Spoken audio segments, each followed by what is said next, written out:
Jadi teman-teman, di sini kita akan membahas mengenai sejarah Daulah Mughal. Yang pertama, kita akan membahas mengenai apa sih dan gimana sih sejarah Daulah Mughal itu. Jadi, Daulah Mughal merupakan penerus dari Kesultanan Delhi yang sebelumnya telah berdiri di India, tetapi belum mencapai puncak kejayaan teman-teman. Kekuasaan ini didirikan oleh Zahiruddin Muhammad Babur pada tahun 1526 Masehi. Babur adalah keturunan Timur Leng dan anak dari Umar Mirza, penguasa Fargana yang mewariskan kepemimpinan kepadanya sejak usia 11 tahun. Dan ia memiliki ambisi yang sangat-sangat besar untuk menguasai Samarkand. Dan setelah sempat gagal, akhirnya berhasil dengan bantuan Daulah Safawi. Nah, setelah menguasai Samarkand dan Kabul, Babur ini melanjutkan ekspansi ke India yang pada saat itu sedang mengalami krisis di bawah pemerintahan Ibrahim Lodi, teman-teman.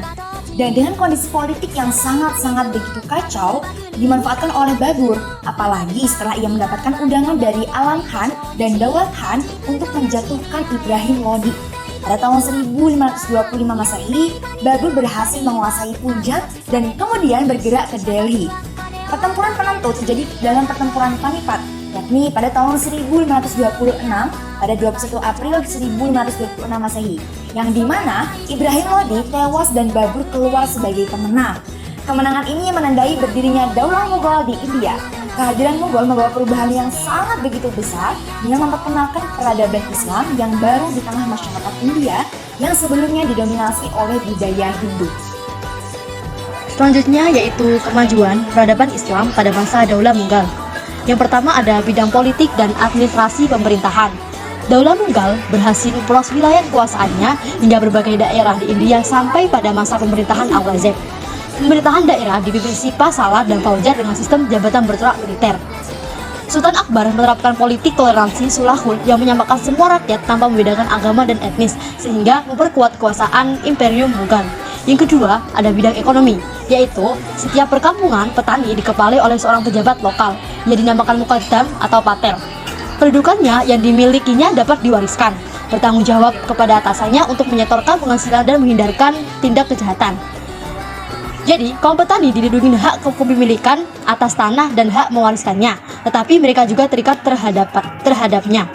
Pada masa Akbar, konsesi perdagangan diberikan kepada The British East India Company, yaitu perusahaan Inggris India Timur untuk menjalankan usaha perdagangan di India sejak tahun 1600 Masehi. Yang ketiga ada bidang agama. Pada masa pemerintahan Akbar, perkembangan Islam di kerajaan Mughal mengalami kemajuan dengan munculnya konsep dini ilahi, yaitu gagasan untuk mempersatukan berbagai agama di India. Konsep ini bukan agama baru, tetapi usaha menciptakan toleransi dan persatuan antar umat beragama.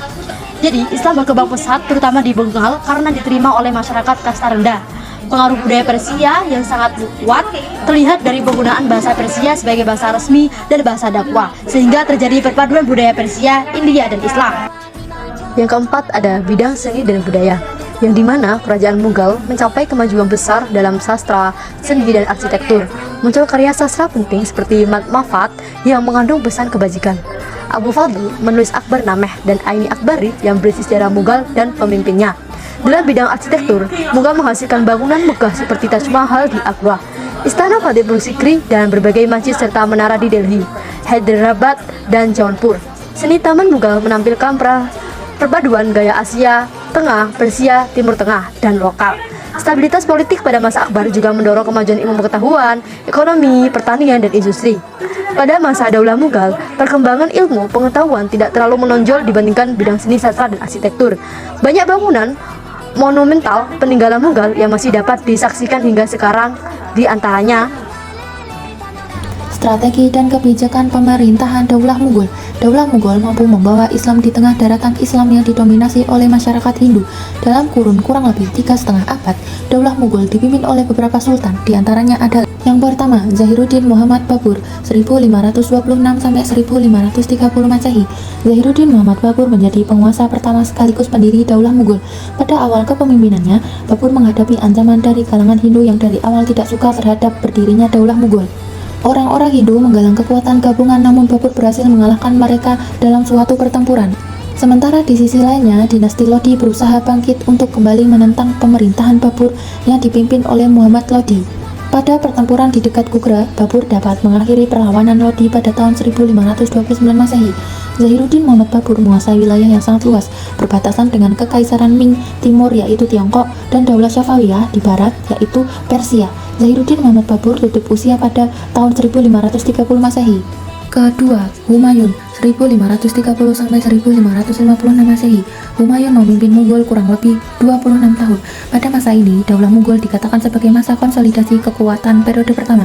Humayun mendapatkan tantangan dari Bahadur Shah, penguasa Gujarat yang berusaha untuk memisahkan diri dari kekuasaan Mughal. Pada tahun 1450 Masehi, Humayun berhasil dikalahkan oleh Sher Khan dari Afghanistan. Humayun melarikan diri ke Persia yang saat itu dipimpin oleh Tahmasp, penguasa Daulah Safawi. Humayun kembali ke India setelah 15 tahun menyusun kekuatan di pengasihan. Daulah Mughal berhasil ditegakkan kembali di Delhi pada tahun 1555 Masehi setelah mengalahkan kekuatan Sher Khan Shah pada tahun 1556 Masehi. Ketiga, Jalaluddin Muhammad Akbar 1556 sampai 1605 Masehi. Jalaluddin Muhammad Akbar merupakan raja terbesar Daulah Mughal yang naik tahta pada usia 14 tahun menggantikan ayahnya. Pada awal pemerintahannya yang masih sangat muda, urusan pemerintahan dipercayakan kepada Bairam Khan, di mana mereka berjaya meredam ancaman dari keturunan Sher Khan Shah serta memenangi peperangan dahsyat melawan Hindu.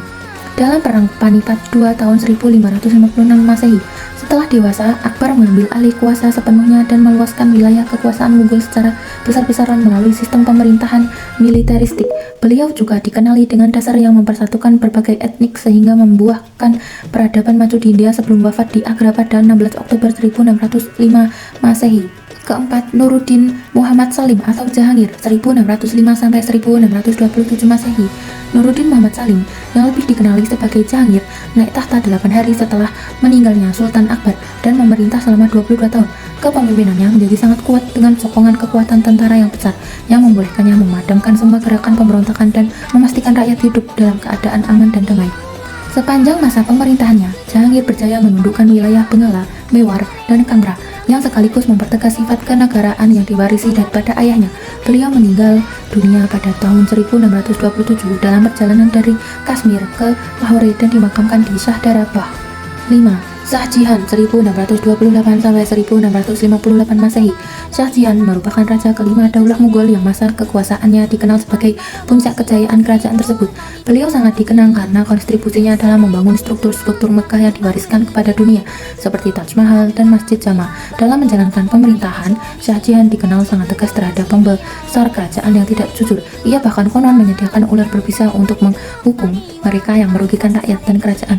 Beliau meninggal dunia pada 2 Januari 1666 Masehi di usia 74 tahun akibat sakit keras. 6. Aurangzeb 1658 sampai 1707 Masehi. Aurangzeb naik tahta di tengah kondisi kedaulatan Mongol yang nyaris hancur akibat perang saudara, sehingga masa kepemimpinannya menjadi periode konsolidasi kedua untuk mengembalikan kedaulatan umat Islam. Berbeda dari para pendahulunya, Aurangzeb menerapkan sentralisasi kekuasaan dan berhasil menaklukkan sebagian besar India Selatan yang membawa wilayah Mughal mencapai titik terluasnya. Meskipun mayoritas rakyatnya tidak beragama Islam, ia mampu mempertahankan keutuhan seluruh wilayah anak benua India hingga beliau wafat pada tahun 1707 Masehi di usia 88 tahun. 7. Bahadur Shah I 1707 sampai 1712 Masehi. Setelah wafatnya Aurangzeb, kepemimpinan Daulah Mughal beralih kepada para penguasa yang cenderung lemah, dimulai dengan Bahadur Shah I. Masa ini menandai awal kemerosotan politik dan kehancuran kerajaan karena pemimpin tidak mampu mengatasi masalah internal negeri. Setelah Bahadur Shah I wafat, terjadi perebutan kekuasaan di antara putra-putranya yang memicu ketidakstabilan lebih lanjut. 8. Jehandar 1712 sampai 1713 Masehi. Jehandar yang dikenal sebagai penguasa dengan masa jabatan paling singkat, naik tahta melalui dukungan Jenderal Zulfikar Khan meskipun ia merupakan putra Bahadur Shah yang paling lemah. Di bawah kepemimpinan para penerusnya seperti Shah Alam, Mughal mengalami kekalahan telak dari serangan pasukan Afghanistan pimpinan Ahmad Khan Durrani. Kondisi ini membuat pengaruh Inggris melalui East Indonesia Company mulai masuk secara masif ke India, terutama setelah Akbar II memberi konsesi perdagangan kepada pihak Inggris. 9. Bahadur Shah II 1837 sampai 1858 Masehi. Sebagai raja terakhir kerajaan Mughal, Bahadur Shah II berusaha menentang perjanjian yang telah disepakati ayahnya dengan pihak Inggris. Sikap politis ini memicu konflik besar yang berakhir dengan pengusiran Bahadur Shah II dari istana oleh Inggris pada tahun 1858. Peristiwa ini menandai berakhirnya kekuasaan kerajaan Islam Mughal di India, dan sejak saat itu umat Islam harus berjuang mempertahankan eksistensi mereka di bawah kolonialisme Inggris. Untuk part terakhir kita akan membahas mengenai kemunduran peradaban Islam pada masa Daulah Mughal. Jadi di sini ada krisis kepemimpinan dan internal penguasa yang lemah. Kemunduran Daulah Mughal diawali oleh hadirnya para penguasa yang lemah pasca Aurangzeb, di mana para penerus tahta tidak memiliki kecakapan pemimpin yang memadai sehingga kontrol pemerintahan pusat itu melemah dan memicu perebutan kekuasaan. Kondisi ini dipengaruhi oleh kemerosotan moral di lingkungan istana, di mana gaya hidup istana yang sangat mewah para bangsawan mengakibatkan pemborosan keuangan negara yang sangat serius. Di saat yang sama terjadi stagnasi dalam pembinaan kekuatan militer yang membuat pertahanan kekaisaran tidak berkembang. Sehingga pada akhirnya Mughal gagal menghadapi berbagai ancaman pemberontakan internal maupun invasi dari pihak asing. Karena adanya konflik sosial dan agama, pendekatan Aurangzeb yang dinilai keras terhadap toleransi beragama meninggalkan luka sosial yang sulit disembuhkan oleh sultan-sultan berikutnya, memicu konflik antar umat beragama yang sangat berkepanjangan. Dan adanya tekanan eksternal dan pemberontakan. Selain faktor internal, kehancuran Daulah Mughal ini juga dipercepat oleh perlawanan lokal yang masif. Mulai dari pemberontakan kelompok Sikh di utara, gerakan separatis Hindu di India Tengah, hingga pergolakan masyarakat di wilayah timur. Situasi ini semakin diperburuk oleh dominasi Inggris melalui Age yang melakukan invasi ekonomi dan politik secara agresif. Praktik pungutan pajak yang sangat tinggi dan dilakukan dengan cara kasar demi menutupi kerugian perusahaan tersebut akhirnya memicu kemarahan kolektif. Sehingga rakyat dari kalangan Muslim maupun Hindu bangkit mengadakan perlawanan besar-besaran terhadap otoritas yang ada. Seperti itu terkait kemunduran peradaban Islam pada masa Daulah Mughal.